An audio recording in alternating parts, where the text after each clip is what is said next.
What is the balance between raw foods and cooked foods? Because I eat a lot of vegetables, but a lot of them are either steamed or microwaved. Am I doing myself harm or not benefiting myself? Well, it's not necessarily doing you harm, but you're not getting the maximal benefit from it. So when you do, like, for example, I know I don't eat 100% raw. I have no diseases. I actually just last week celebrated my 43rd birthday and still not only disabled, not, disease free, feel great. But I still eat a high raw diet because I find that when I eat my smoothies and my salads, my energy is phenomenal. People are always asking me, how the heck do you see patients all day and then make your educational videos and then stay up till 1 a.m. doing Q&As, run a family? I have so much energy. But as soon as I switch, I teach in conferences all around the country. And even when they're plant-based conferences, they have always just like cooked food. And if I'm just eating the cooked vegetables all day, my energy is so much lower. I'm like, do I need coffee? Is this what normal people feel like? Like, it's just such a lower level. So even when you're healthy, you can feel the difference. When you start doing smoothies for your breakfast instead of oatmeal, oh my God. But, so much. But I want us to make sure that the people who, if they listening, all of a sudden go to a lot of raw, that it can be really hard on the digestive system. So can you talk to that? Because sometimes people do that and then they give up because they feel. It's important to realize that our guts, the way they function and what bacteria live there are the bacteria that prefer your diet.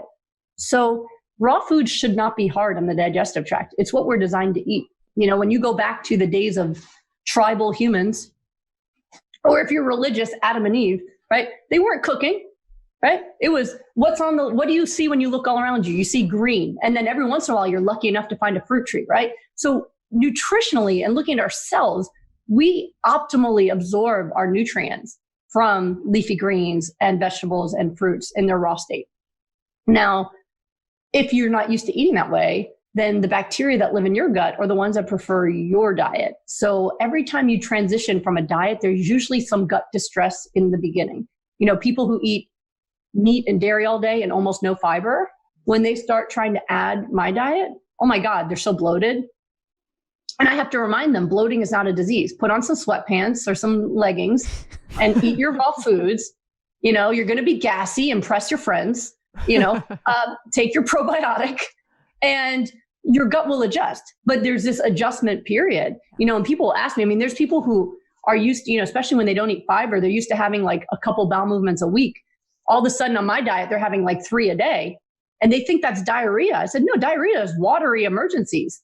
3 nice bowel movements a day. That's great, Yeah. And it's green because smoothie in, smoothie out, they're like, is this normal? So it's great. So there's this whole transition that happens and you have to be aware of that, but that it's very important not to equate how it feels in your gut during the transition with how much it's important to your health. I see so many people who have inflammatory bowel disease who their doctors told them, don't eat raw vegetables, don't eat all these healthy foods because it's too hard on your gut. Just eat meat and dairy and milk and all that stuff.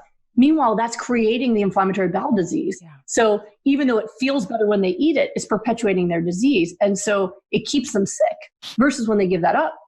And then they start transitioning. Yes, in the beginning, it's rough and we use the probiotics. They might have to do it more slowly. They might have to use more cooked at first and work their way up to more raw.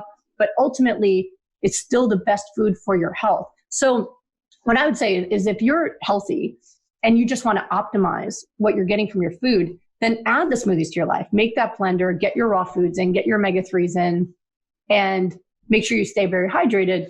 You're going to be great.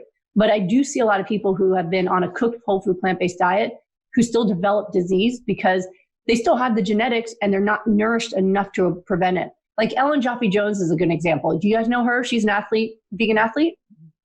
No, yeah, she's got some best-selling books. And so she's first place in all of the like over 50 or over 60 runners and all that stuff. She wrote the foreword of Goodbye Autoimmune Disease. And so she's very public with this, what she went through because she has been whole food plant-based for decades. She used to do the food demonstrations for some of the famous plant-based doctors out there. So she knows how to do whole food plant-based. And 2 years ago now, she got psoriasis. And she went, how do I have psoriasis? I'm a plant-based athlete. I'm still winning contests and I've got psoriasis. And so she thought, okay, it just runs in my family. And she talked to Dr. Khan, who I saw you guys interviewed Dr. Khan, right? Dr. Khan and I both speak Northeast. It's very to the point. Dr. Khan sends me a text message. This is Ellen, fix her. Okay.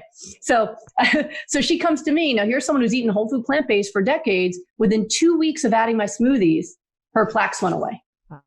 Yeah. So you still need that nutrition. For most people, I don't think there's damage that happens from eating cooked foods. It's fine. I eat some cooked vegetables and beans and things like that, but I'll never miss my smoothie. Got it right here, right? Yeah. Because that's how I get the nutrition in every day to keep my health at optimal levels. And people who do my smoothies will tell me they don't get flus and colds anymore. If they do, it lasts 24 hours, that everything in their body works better.